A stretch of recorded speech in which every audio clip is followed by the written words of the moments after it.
Well, what I've seen is since I've heard humor from the unknown expressed with such intention, I thought we'd move to and hear Dr. Rupert Opie, a colleague of mine from the Dr. Rupert Opie Institute for the Advancement of Dr. Rupert Opie.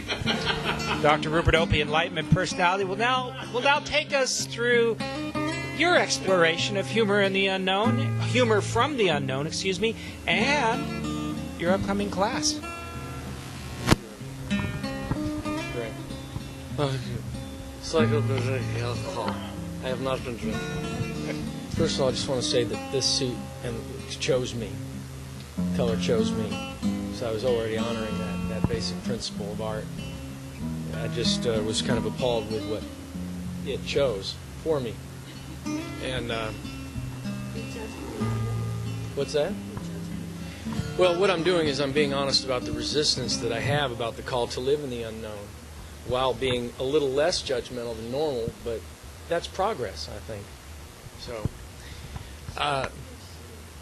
well, these shoes are nothing. I see I'm about to judge my shoes. These are just shoes, you know. But the part that I want to sort of titillate you with is what's under the shoes. That's toes in the unknown. Once again, I found myself appalled. I thought the guys that I used to drink with in high school, what would they think of me if they knew that I just had that one little two-toe orange sock thing going on? Would I no longer be considered a man? And then I realized I really didn't care. And that's where the freedom comes. But as far as humor goes, when we think about the amount of years that shaman men and women have been dancing around fire and throwing bones into the air, it's just simply a hell of a lot longer than the doggerel 50s male archetype promoted by Ronald Reagan and now being upheld by Mr. John McCain. So we have been around a lot longer than well, Republicans, and I think it's important to just say that.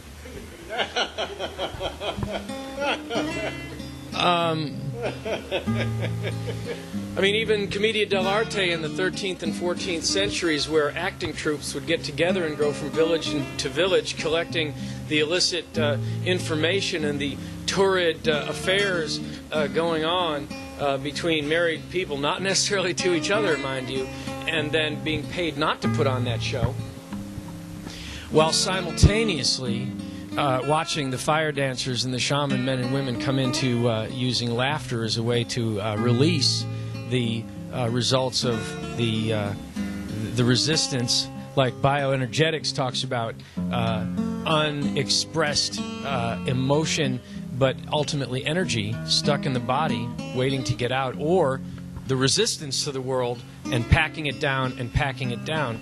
Well, we have comedians in our world that have always been there to help us release that. And there are a lot of practitioners to help us release that too. But unfortunately, not all of our New Age movement permeates to Texas and Louisiana and the Midwest and Kansas. And they're just not into, focusing on swirling yellow lights and blooming lotus flowers in Omaha the way that they should, frankly, if they were being good spiritual people. Too busy baling hay and whatnot. So what we do is we infiltrate, because there's a lack of practitioners in those places. I just got back from Dallas, Texas, and my friends, I tell you, it's good to be home. In Dallas? Oh, absolutely. Oh, here? Both places, by the way, they see me the way they want to see me. And I try not blowing their image of me very quickly, But ultimately, when it comes down to humor, Dalai Lama said the shortest distance between two people is laughter. And I believe that that's true. So we could say that humor is the front line of healing arts practice, the practice of healing arts, that humor is the front line. Because any racist waitress or waiter in Arkansas or Georgia. Now, I'm not saying that those places are racist. I'm just saying that racism is everywhere, and not everyone is, within a mile of a healing arts center. They're just not. So we need to use that. We need to get a little humor going. And that goes all the way back to that emperor with his new clothes, Lenny Bruce. Now, you got one way of approaching comedy. Billy Crystal, You've got Jonathan, just kidding. Yeah, Jonathan Winters. And all of the different kinds of comedy that there are pretty much lead back to the idea that we are all funny. We are all could be practitioners of humor. And number one and foremost is me, the mirror up to myself, and noticing myself trying to keep a straight face. I think that's just a wonderful idea. I'm trying to keep a straight face about the fact that I am, well, full of shit. See, I'm full of shit. And then what's even funnier than that is it's like I'm a real $100 bill that thinks I'm a fake $100 bill trying to pass myself off as a real $100 bill. And if catching myself in my own bullshit isn't funny enough, and I am not laughing yet, which I might not be, then all of a sudden I got to see the bullshit that I'm permeating, that I'm selling out to other people as to who I am. In fact, we don't even get to have any intimacy at all until you buy the image of me I'm selling to you. Now, isn't that funny? I should be on the floor by now. I can't even breathe over here. But somehow I'm not.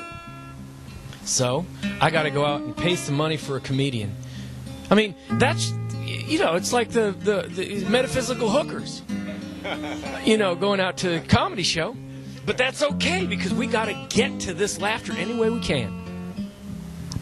But, once again, it's just all about getting to that thing that we don't want to laugh at it. To take what fire there is and dance it. And that's what the comedians are doing.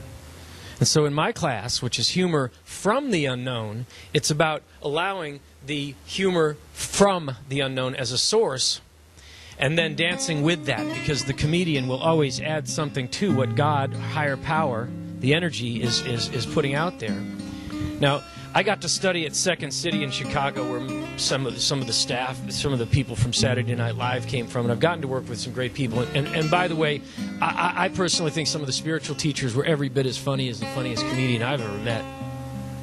But one of the things that I figured out at Second City is, well, besides observational humor and the willingness to be full of shit and be funny, think it's funny that I'm full of shit and still get to be amongst you and not have to shoot myself or hang myself from a shower curtain rod in a low-bottom motel run by a man named Ishmael. And I think I'm digressing.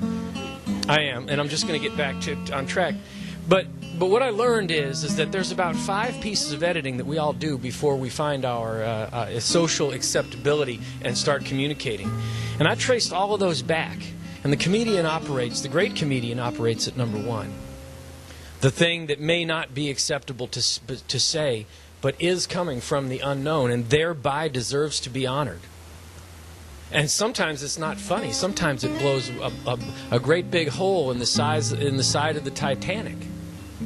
Who is demanding to be unsinkable. Sometimes it gets us into trouble. But it's always worth going to. So, that's what the class is about. It's about allowing the unknown. What you see before you is a man named Dr. Rupert Opie. I wasn't always Dr. Rupert Opie. I was somebody else who discovered his desire to take over the world by being a spiritual teacher and being a big shot guru, so I decided to work with that.